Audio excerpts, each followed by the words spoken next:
In today's report, I'm going to explain to you exactly why EV fires are such a looming disaster for society. EVs don't actually catch fire that often, but when they do, it's a spectacular hazmat catastrophe. This is the kind of thing where low probability and high consequences collide.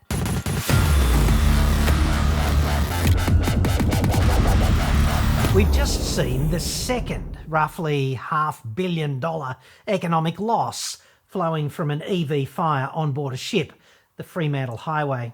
The Fremantle Highway caught fire roughly a week ago now, and it burned intensely for 5 or 6 days off the coast of the Netherlands. It's an enormous hazmat disaster. The fire was so intense and so unable to be fought because of one single reason: the presence of 500 EVs on board the vessel. Let me be clear, the cause of the fire is yet to be determined officially, but the severity of the fire is absolutely unequivocally due to the presence of those EVs. On this point, there is no possible rational debate.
The violent plumes of fiery gas you can see in that video clip are the electrolyte of the battery rapidly decomposing into fuel and oxygen gas. This is exactly how a blowtorch functions, of course. Fuel plus O2 equals blowtorch. In industry, if you want to cut steel with a blowtorch, you often use a gas called acetylene, which is really ethine gas. Ethine is so fundamentally evil that little Lucifer, i.e. Volkswagen, is its official ambassador. Ethine is so deeply unstable that the red cylinder you store it in has to be filled with foam, and the ethine itself has to dissolve in acetone in the bottle. Otherwise, it's just going to explode under pressure. That's inconvenient. Like, nobody wants that. In fairness, you can also use propane for cutting steel, which is just barbecue gas. You can't weld with propane, however, you can only heat or cut with propane. To cut steel with either of those gases, you have to use a torch that also injects oxygen gas, not air, oxygen gas, from a separate cylinder directly into the cut. And this is what makes it a gas axe, the extra oxygen. This is what burns through the steel. It's solid steel and it burns straight through. It burns it like butter. It doesn't melt it, it burns it. Kind of like wood in a fire, only on steroids in hell. Stoked by little Lucifer from Wolfsburg. Using a gas axe is awesome fun, especially if you don't die. And as long as you're not wearing a spandex onesie at the time. Hashtag shrink wrap. Thermal runaway happens with hydrocarbons too, in specific conditions occasionally. A massive torpedo malfunctioned in the tube of the Soviet nuclear submarine called the Kursk on August the 12th of 2000 in the Barents Sea. According to a dude named Robert Moore, who wrote an excellent biography of the Kursk, a gasket failed in the torpedo, and that allowed the propellant, which is approximately kerosene, to mix with the oxidizer, which is a highly concentrated form of hydrogen peroxide. A torpedo is a hydrodynamic missile, right? It delivers a high explosive warhead to a target. This particular one weighed 5 tonnes. It was 11 metres long. It had a range of 80 kilometres. You need a hell of a lot of fuel to drive that. In fact, there's more energy in the fuel than there is in the warhead. When the peroxide leaked into the carrier, it caused an unstoppable catalytic explosion, not unlike the thermal runaway in a battery, inasmuch as the O2 is just there miraculously, and then it's the chemistry equivalent of the girl who can't say no. There's absolutely nothing you can do. The torpedo was in the tube at the time. The outer door was closed. The blast was therefore reflected back into the torpedo room, and it was roughly the equivalent of 100 kilos of TNT. It measured 1.5 on the Richter scale, like a small earth tremor, so well done. This is what happens, right, when you put a lot of energy in a lot of fuel in an enclosed space with a lot of oxygen. An EV in thermal runaway is essentially a DIY version of that. People with technical training, like scientific literacy, often use terms that the general public do not fully understand, and I'm guilty of this from time to time, certainly. But I am going to regular meetings of Jargon Anonymous, so there is hope. When a STEM dude like me says thermal runaway, for example, what we really mean is the battery turns into an enormous fucking blowtorch that's much hotter than a burning conventional car would ever get. I could tell immediately that the battery and the electrical, system on the Tesla was what was involved in what was burning. When the batteries vent, the fire vents under pressure, and it's almost like a welding torch. It has a unique sound to it. The battery is injecting its own oxygen gas into its own fuel, and it is generating more than enough heat, not just to be self-sustaining, but also to grow. The technical world is kind of full of euphemisms. They call this kind of thing exothermic decomposition, and they add terms like venting with flame or even rapid disassembly. And I really like that last one. That happened, you might recall, to the Space Shuttle Challenger. It rapidly disassembled, and NASA actually said that. It's kind of fun to watch on the other side of the glass teat, isn't it? Like a hazmat voyeur. Who hasn't wanted to be one of those? Even more hilarious and engaging, I think, when you're in the same underground car park with an event of this nature. Certainly more memorable. Among the many interesting hazmat items venting with flame here, like blowtorches in hell, are hydrofluoric acid, hydrogen cyanide, and toxic heavy metal compounds. So I'd suggest, as a minimum, the guy holding the smartphone for your entertainment, he's either crazy and or brave, and he really should be sprinting upwind instead of recording. Isn't it lucky this particular fire is happening in such a wide open space? It would be much worse in what we would call a CBD, or what an American would call downtown. Very easy to roll emergency services appliances into this freeway location, establish a cordon at some minimum agreed safe distance, evacuate the public, and wait until the entertainment dies down. And otherwise, contain the drama. Imagine putting 500 of these rapidly disassembling flame-venting fuckers in a steel box packed like sardines in the middle of the ocean. Actually, no need to imagine that, dude, because this is exactly what we looked at, basically, for the second half of last week.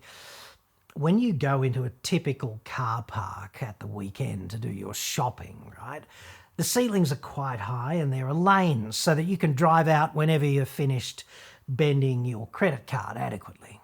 On a car-carrying ship, however, there are no lanes like that. It's a sardine tin in there. Access to the cars themselves is severely limited, while en route, the floors are even adjustable in height. They lower them to maximise the packing efficiency because you don't get paid for carrying empty space on a ship, right?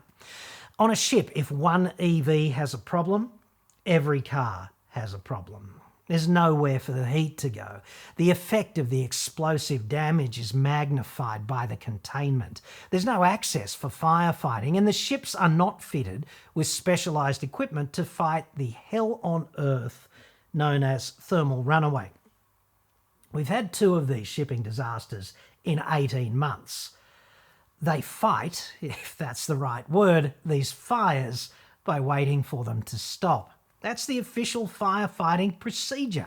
We saw this in action last week. In the case of the Felicity Ace in February of 2022, the ship endured such massive structural damage from the heat that it collapsed and sank to the bottom of 2.5 kilometres of Atlantic Ocean after the fire went out.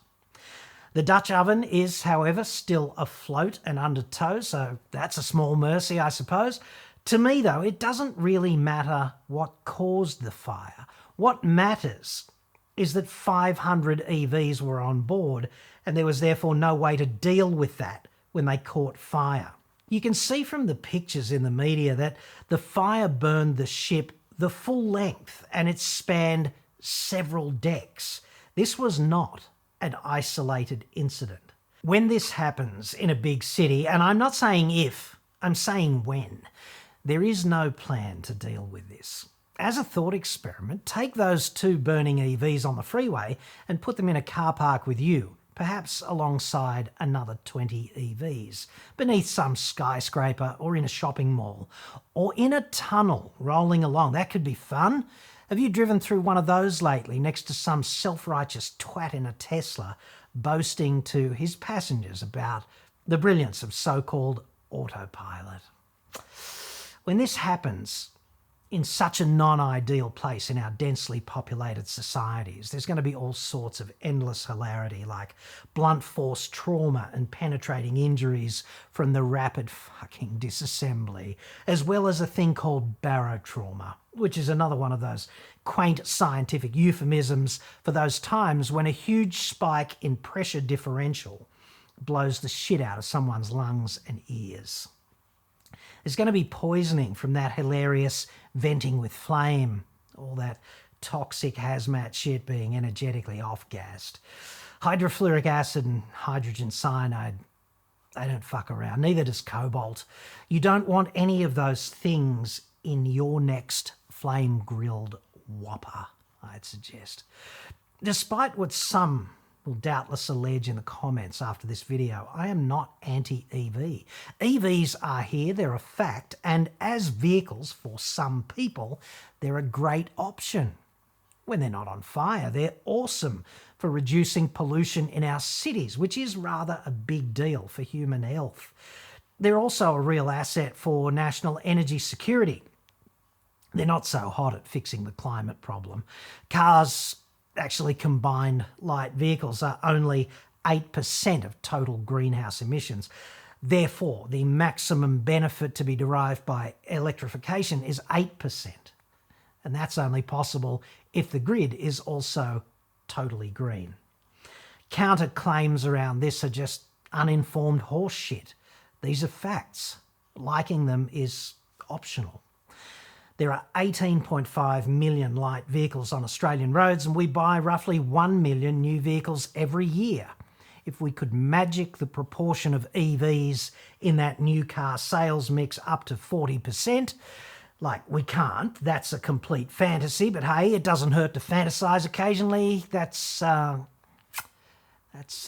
replacement of 18.5 million vehicles at approximately 400,000 a year. Take away the number you first thought of. Let's call it 45 to 50 years, shall we? To reduce greenhouse by 8%. Please, don't waste my fucking time. We don't have half a century for 8%. We just don't. The climate emergency is more immediate than that. Without tackling coal and gas, the big emitters, EVs are just a political sideshow. Your EV is the bearded lady of effective climate action. To disambiguate, there's absolutely nothing wrong with a lady growing a beard. I'm looking at you, ex-wife number 4. Certainly distinctive.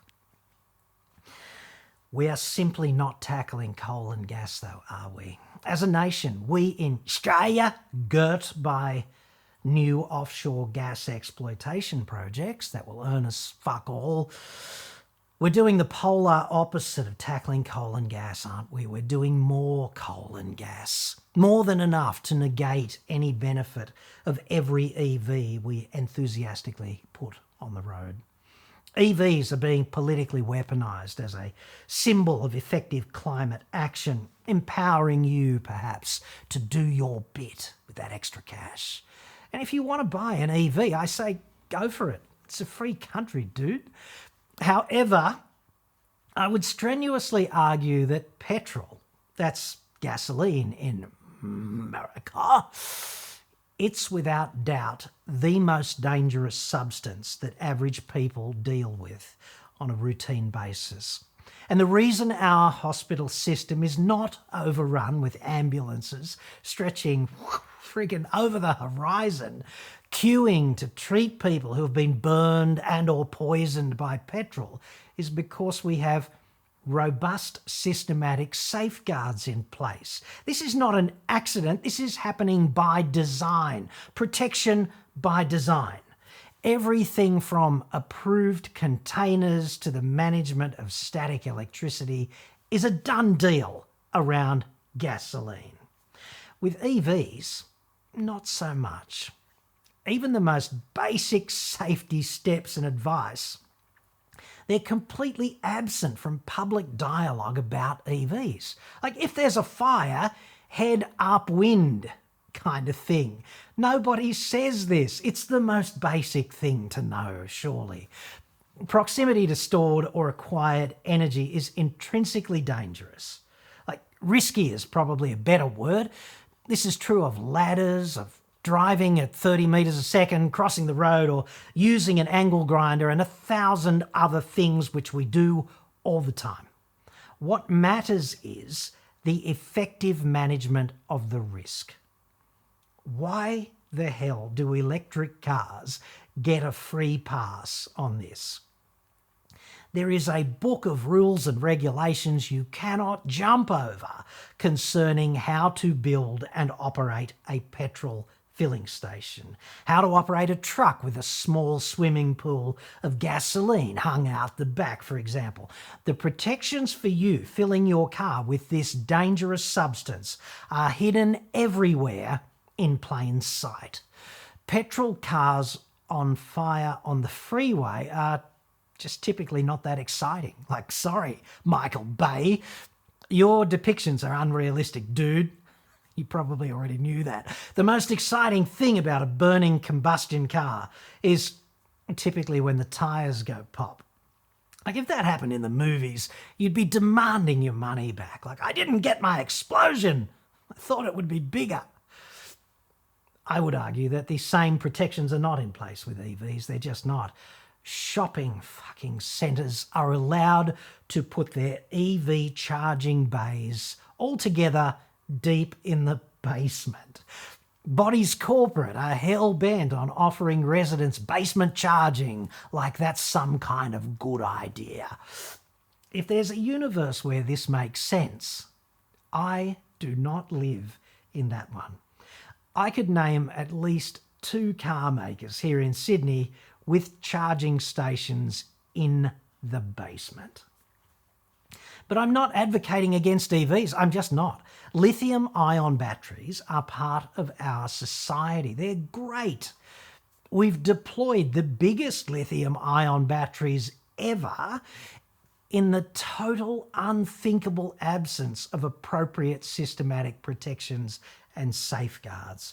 And that's where I have a real problem, and you should too. So don't ban EVs. Don't ban them. Add the protections urgently. Like, you're allowed currently to put a 7 to 22 kilowatt AC electric car charger inside your garage. That is fucking insane.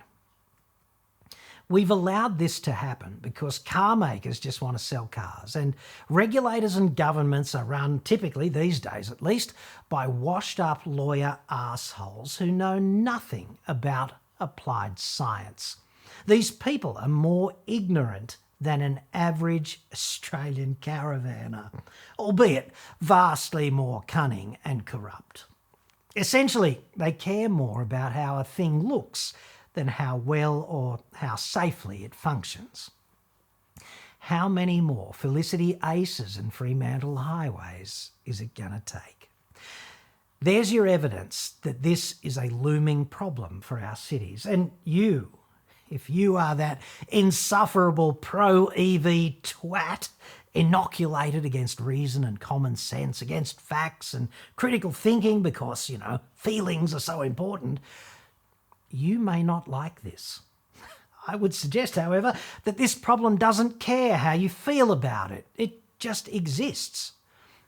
Even if you are that twat, however, we should jointly demand the regulators take every step to prevent this disaster coming soon to an EV near you.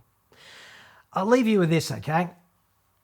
When the liquid oxygen tank on Apollo 13 exploded during the translunar injection phase of the mission 53 years ago on April the 13th of 1970, NASA did not successfully rescue James Lovell, John Swigert and Fred Hayes by assembling the smartest rocket scientists and engineers and asking them how they all fucking well felt about it. That was not part of the solution brief. Manage the power, deal with the CO2, transpose the coordinates, retreat to the LEM, free return or non-free return trajectory. That's how they succeeded so spectacularly against the odds, I'd suggest. This feelings bullshit is exactly how we are implementing EVs in society today. How do you feel about that? Safeguards? Who needs that? Go EV! We are implementing this technology disgracefully as if it's nothing more than a PR campaign. We're waiting for disasters and then, maybe, figuring it all out. The tail here is epically wagging the dog.